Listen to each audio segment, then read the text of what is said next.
നമസ്കാരം.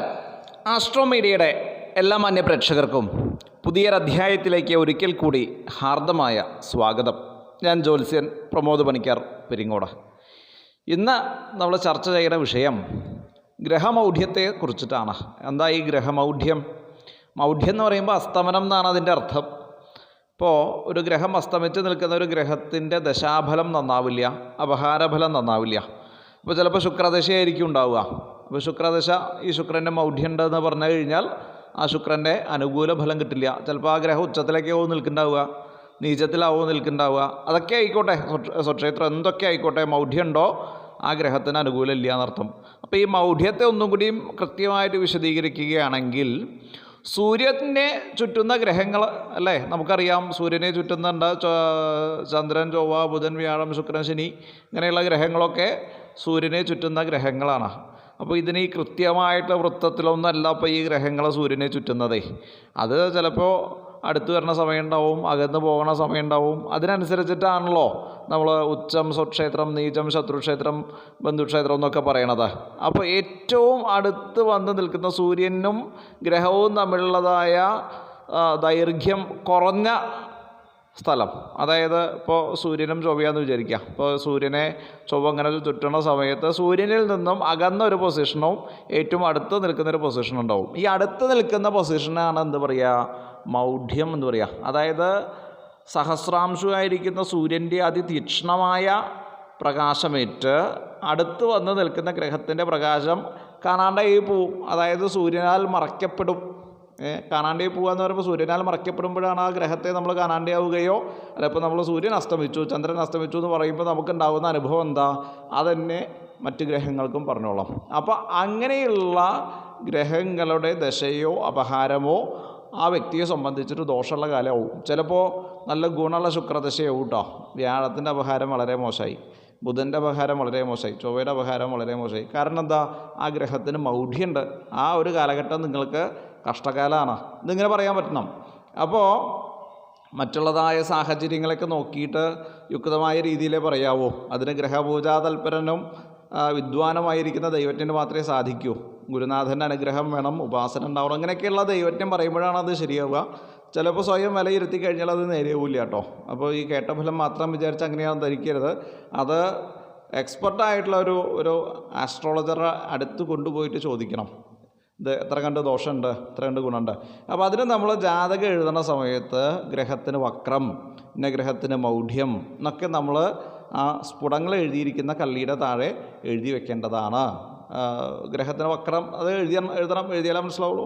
ഗ്രഹത്തിന് മൗഢ്യം പിന്നെ നമുക്ക് ഡിഗ്രി മിനിറ്റ് നോക്കിയാൽ മനസ്സിലാവും. അതിനുള്ള ഉപാധികളൊക്കെ ഉണ്ട് ജ്യോതിശാസ്ത്രത്തിൽ. എത്ര ഡിഗ്രി ഇത്ര മിനിറ്റിലാണ് സൂര്യനും ആ ഗ്രഹവും തമ്മിലുള്ളതായ അകലം എന്ന് മനസ്സിലാക്കി കഴിഞ്ഞാൽ നമുക്ക് മൗഢ്യം കണ്ടുപിടിക്കാം, മൗഢ്യം ഉണ്ടോ എന്നുള്ളത് കണ്ടുപിടിക്കാം. വക്രം സൂക്ഷ്മമായിട്ട് എന്തായാലും രേഖപ്പെടുത്തേണ്ട മറ്റൊരു വിഷയം. അപ്പോൾ നമ്മളെ വിഷയം മൗഢ്യമാണ്. അപ്പോൾ ഈ മൗഢ്യത്തിലിരിക്കുന്ന ഗ്രഹത്തിന് എന്താ ഫലം, അതിന് കൃത്യമായിട്ടൊരു ശാസ്ത്രീയ പ്രമാണമുണ്ട്. ഗ്രഹോ മൗഢ്യം പ്രാപ്തോ മരണമജിരാത് സ്ത്രീസുതനൈഹി പ്രഹീണത്വം വ്യർത്ഥേ കലഹമപവാദം പരിഭവം. മന്ത്രേശ്വരനാണ് അതിൻ്റെ കർത്താവ്, മന്ത്രേശ്വരനാണ് ഇത് പറഞ്ഞിട്ടുള്ളത്. അപ്പോൾ എന്താ അപ്പോൾ ഇതിൻ്റെയൊക്കെ ഫലം പറയേണ്ടത്, ഇതിൻ്റെ സാരാംശം നമ്മൾ ഗ്രഹിക്കേണ്ടതുണ്ടല്ലോ. ഗ്രഹങ്ങൾക്ക് മൗഢ്യം വന്നു കഴിഞ്ഞാൽ സ്ത്രീകൾ നിമിത്തമായിട്ടുണ്ടാകുന്ന ദോഷവും, ധനം നിമിത്തമായി ഉണ്ടാകുന്ന ദോഷവും, പുത്രന്മാർ നിമിത്തമുണ്ടായ ദോഷവും, മറ്റുള്ളവരിൽ നിന്ന് വർജ്യനായിട്ടും കാരണമില്ലാതെ കലഹിക്കുന്നവനായിട്ടും എപ്പോഴും പരിഭവത്തോടു കൂടിയവനായിട്ടും അപവാദത്തോടു കൂടിയവനായിട്ടും ഭവിക്കണം. കണ്ടോ? ഇപ്പോൾ നിങ്ങൾക്ക് വ്യാഴദശയാണ്, മൗഢ്യമുള്ള ചൊവ്വയുടെ അപഹാരം, തീർച്ചയായിട്ടും ഒരു കേസ് വരും, അല്ലെങ്കിൽ ഒരു അപവാദം ഉണ്ടാവും, അല്ലെങ്കിൽ ഒരു കലഹം മസ്റ്റാണ്. അതേപോലെ ഗ്രഹത്തിൻ്റെ കാരകത്വം മനസ്സിലാക്കി അത് ദശയിൽ ഏത് കാലഘട്ടത്തിലാണ് വരിക എന്നുള്ളത് നമ്മൾ ദൈവത്തിൻ്റെ സഹായത്തോടെ മനസ്സിലാക്കേണ്ട വിഷയമാണ് കേട്ടോ. അപ്പോഴാണ് എല്ലാ സമയത്തും ഉണ്ടായിക്കൊള്ളുന്നില്ല. ഇപ്പം മൗഢ്യമുള്ള ഗ്രഹത്തിൻ്റെ ദശ തന്നെ വിചാരിക്കുക, മുഴുക്ക പോയി എന്ന് വിചാരിക്കേണ്ട. അതിലേത് കാലഘട്ടത്തിൽ നിങ്ങൾക്ക് ദോഷമുണ്ടാകും, ആ കാലഘട്ടത്തെ മുൻകൂട്ടി അറിയാനായാൽ ഒരു പക്ഷേ നിങ്ങൾക്ക് രോഗത്തിൽ നിന്നും ഇത്തരം അപവാദങ്ങളിൽ നിന്നും ഇത്തരം ബുദ്ധിമുട്ടുകളിൽ നിന്നൊക്കെ രക്ഷപ്പെടാൻ സാധിക്കും. ഇപ്പോൾ ചൊവ്വയുടെ സൂര്യൻ്റെ ദശയാണ്, മൗഢ്യമുള്ള ചൊവ്വയുടെ അപഹാര, തീർച്ചയായിട്ടും നിങ്ങൾക്ക് ഒരു ഗവൺമെൻറ് ഓഫീസിൽ നിന്നോ ഗവൺമെൻറ് ഉദ്യോഗസ്ഥനിൽ നിന്നോ തീർച്ചയായിട്ടും നിങ്ങൾക്കൊരു ദോഷം സംഭവിക്കാം.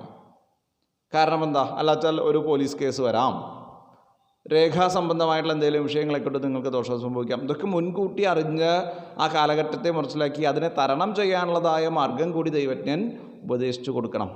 അപ്പോൾ മൗഢ്യം എന്നുള്ള കാര്യം വളരെ സുപ്രസിദ്ധമായിട്ടുള്ള കാര്യമാണ്.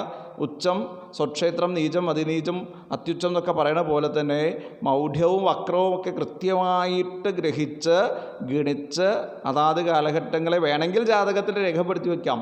ഇത്ര വയസ്സ് മുതൽ ഇത്ര വയസ്സ് വരെയൊക്കെയുള്ള കാലഘട്ടം നിങ്ങൾക്ക് ദോഷമുണ്ട്. അത് സ്ത്രീ നിമിത്തമായിട്ടാവാം, നിങ്ങളുടെ സന്താനം നിമിത്തമായിട്ടാകാം, നിങ്ങൾക്കുണ്ടാകുന്ന അപവാദം നിമിത്തമായിട്ടാകാം, നിങ്ങളെ ധനം ഹേതുവായിട്ടാകാം. നിങ്ങളുടെ ബാങ്കിൽ എത്ര പൈസ ഉണ്ട്, ആ പൈസ നിങ്ങൾക്ക് ഫ്രീസ് ചെയ്യപ്പെടും. അതിനനുസരിച്ചുള്ള ആളുകളെ പറയാവൂ. ധനവാന്മാരോട് മാത്രമാണ് ഇത് ഫ്രീസ് ചെയ്യാമെന്ന് പറയുക. അല്ലാത്ത ആൾക്കാർക്ക് മറ്റു തരത്തിലായിരിക്കും.